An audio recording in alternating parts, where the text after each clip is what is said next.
British ကိုစဉ်းစားနေတဲ့ညီကိုတွေအတွက်ဒီ British တက်တာကနာလားပြီးရင်မနာဘူးလားရောသူ့ရဲ့ကောင်းကျိုးတွေရောဆိုးကျိုးတွေရောကျွန်တော်ဒီဗီဒီယိုမှာပြောပြပေးသွားမှာဖြစ်ပါတယ်ပထမဦးဆုံး British တက်တာနာလားဆိုတော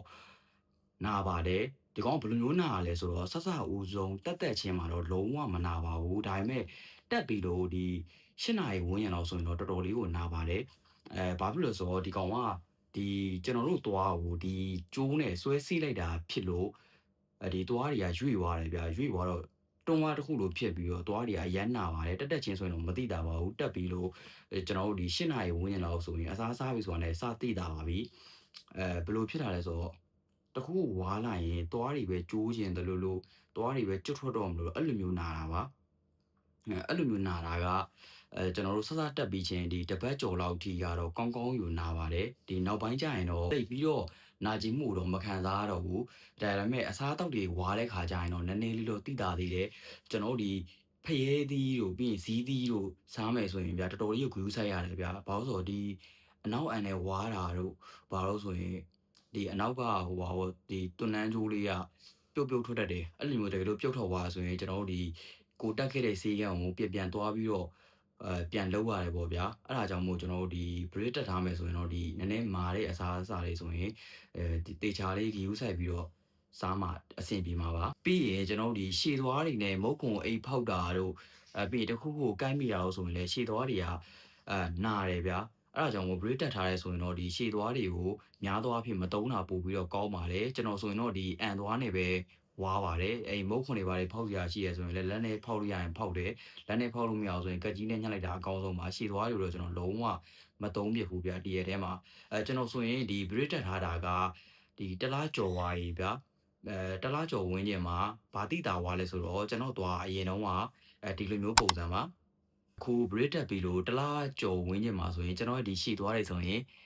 ်တော်တော်လေးကိုစီသွားပြီဗျာဒီတောင်ဆောင်ဟာလည်းနည်းလေးစီလာပြီဒီတောင်ကတော့ပို့ပြီးတော့ကျဲတော့နည်းနည်းတော့ကြာမယ်ထင်တယ်ဒီအရှိကတော့အရင်ကျဲရတယ်မပါတော့ဒီတလားကြော်လောင်းတွေကိုစီသွားပြီဒါပေမဲ့ကျွန်တော်ကအခုဒီအောက်ဘက်ကိုတော့လုံးဝမတက်ရသေးဘူးပေါ့နော်ဒီဆေးကန်းပြောတာကတော့ဒီအပေါ်ကိုပဲကျွန်တော်ကအရင်တက်ကမယ်ဒီနောက်လောက်ကြတော့မှပဲဒီအောက်တွေကညှိရမယ်ပေါ့နော်ဒီအောက်ကတော့ကျဲရတယ်မပါဘူးဗျာနည်းလေးတော်လေးဆောင်းနေတာတခုပဲအဲ့ဒါကြောင့်မို့အောက်ကိုတော့နောက်မှတက်ကမယ်ထင်တယ်ဗျအခုလက်ရှိကတော့ဒီအပေါ်ကတော့ကျွန်တော်တော်တော်လေးကိုကျင်တတ်တယ်ဒီမှန်ကြည့်တိုင်းများကိုသွားမကျဲတော့ဘူးသိရမလားအဲ့လိုမျိုးခံစားချက်ကိုရတယ်ပေါ့ဗျာနောက်ပြီးတော့ဒီသွားမှာဒီ bridge တုံးလေးတွေစီလိုက်တော့ဗျာဒီကျွန်တော်တို့ဒီတာမန်နှကန်းဆိုရင်အထဲထဲထိဒီလိုမျိုးလှုပ်လို့ရတယ်ဗျာဒီအတုံးတွေခံတော့နှကန်းကအထဲထဲထိကိုအဆုံးထိပိတ်လို့မရတော့ဘူးအဲ့တော့ဘာဖြစ်လဲဆိုတော့ကျွန်တော်ကြောင့်နှကန်းရမ်းချောက်တဲ့လူဆိုတော့နှကန်းမှာအဖက်လေးတွေကွာတဲ့ခါကျရင်ဒီလိုမျိုးပိတ်ပြီးတော့ကြိုက်လို့လုံးဝမရတော့ဘူးဗျာအဲ့ပြဿနာလေးတခုတော့ရှိပါတယ်ပြီးရင်ကျွန်တော်တို့ဒီ brace ဆဆတက်ပြီးခြင်းဆိုရင်ကျွန်တော်တို့အေးတောက်တာပဲဖြစ်ဖြစ်ရေခဲတောက်တာပဲဖြစ်ဖြစ်အရန်ကိုတိတိတသားကြီးကိုကျင်ပါတယ်ဒီဖြစ်နိုင်ရင်တော့ဒီ brace တက်ပြီးဆိုတာ ਨੇ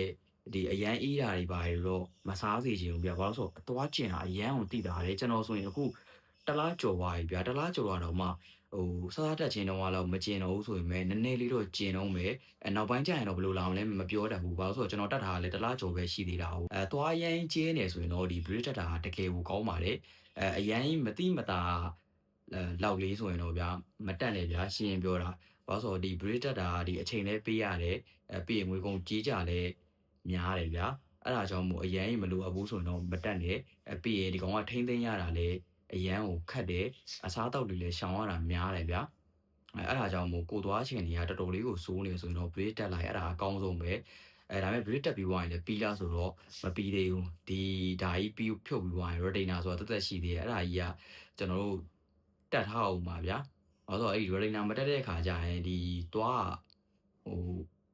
ငကိုပုံစံတိုင်းပြန်ပြီးတော့ကျဲသွားတတ်တယ်ဗျာအဲ့ဒါကြောင့်မို့ retainer ကတော့ brace တက်ပြီးသွားရင်လည်းမဖြစ်မနေတက်ရမှာဖြစ်ပါတယ်ကျွန်တော်အခုလက်ရှိပြောပြတာကတော့ကျွန်တော် brace တက်ပြီးတော့ဒီတလားကျော်ဝင်းကျင်အတွင်းမှာခံစားရတဲ့အတွေ့အကြုံလေးကိုကျွန်တော်မျှဝေပေးတာဖြစ်ပါတယ်ကျွန်တော်ဒီ brace ဖြုတ်တဲ့အခါ final result ကြရင်လည်းကျွန်တော်ဗီဒီယိုလေးတစ်ခုနဲ့တက်ပြပါဦးမယ်ဗျအားလုံးကိုကျေးဇူးတင်ပါတယ်ကျွန်တော်ကတော့မေးရအောင်ဖြစ်ပါတယ်ဗျ bye bye